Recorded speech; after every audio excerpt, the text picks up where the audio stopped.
Here we are at the end of the game. This time, the culprit is none other than our boss, Nick Bleski.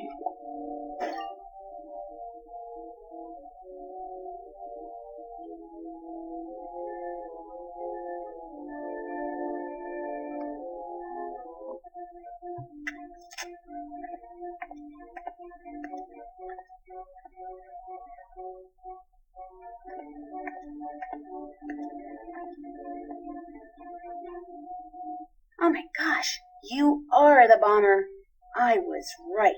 Yeah, you were right.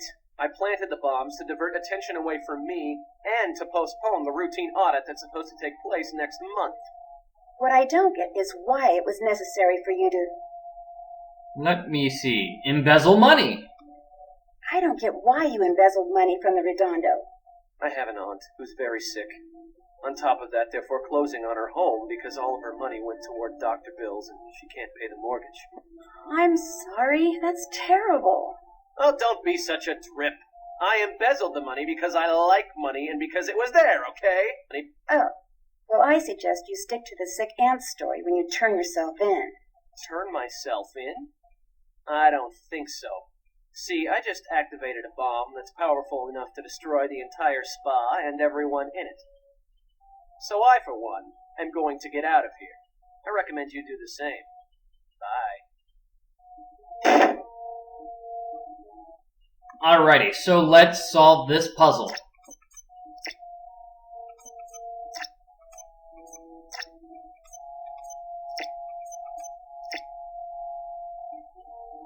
Okay, okay, that's good.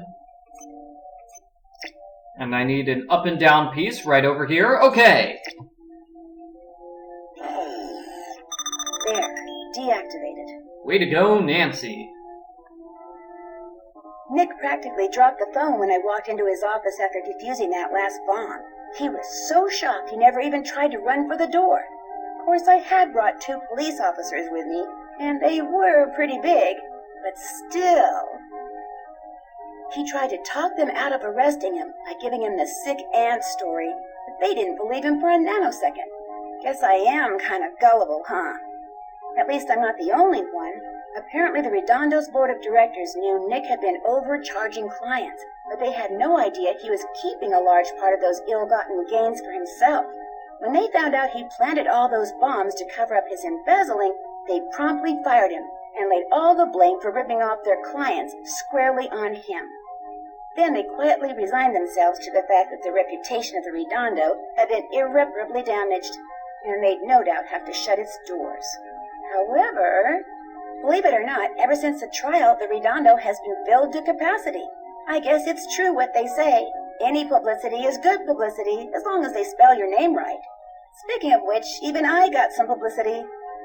In the Tinseltown Tatler, they referred to me as the teenage sleuth who solved the bombings in between a few much-needed procedures. I thought it was kind of funny, but my friend Bess Marvin says I should sue. But I can't do that. After all, they spelled my name right. And there you have it. That's the end of the game. That's everything that happens. And here are the ending credits. Normally, I think the right-hand side of the screen is blank while the credits roll, but we unlock the special credits.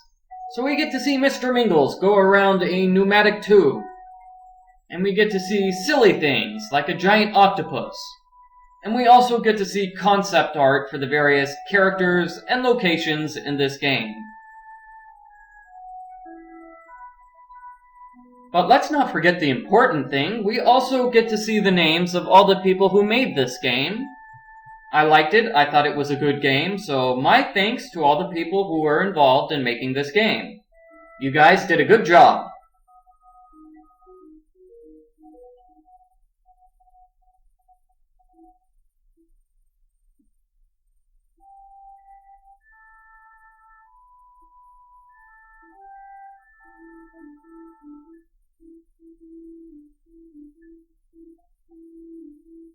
And there we go. We're at the end of the ending credits, and there's nothing else for me to say. Wait, hold on a second. I am just getting word from one of the characters of the game. Yes, Helfton. Helfton says he wants to have a word with you before the ending credits are over. So take it away, Helfton. You earned special credits. Congratulations to you. Now that you've proven yourself, why don't you go play arcade mode? I think you'll find it a good challenge. Alrighty, thank you very much, Helfton. And now we get to see the preview for the next game in the Nancy Drew Dossier series, Ship of Shadows. When a recently renovated cruise ship invites me on a sneak peek passage, I immediately say yes. I mean, spending a couple of days aboard an antique luxury liner, how fun is that? But as soon as we leave port, it becomes apparent this is not your ordinary cruise ship. Ghostly faces at portholes, eerie lights in the dead of night, people vanishing into thin air, things quickly go from slightly weird to downright scary. Help me figure out why, in my next case, Ship of Shadows. So that's Nancy Drew Dossier, Ship of Shadows. Unfortunately, the game's production was brought to a halt sometime in 2010 because Her Interactive wanted to focus on making Nancy Drew Secrets Can Kill Remastered. So we don't know when or if Ship of Shadows is ever going to be released.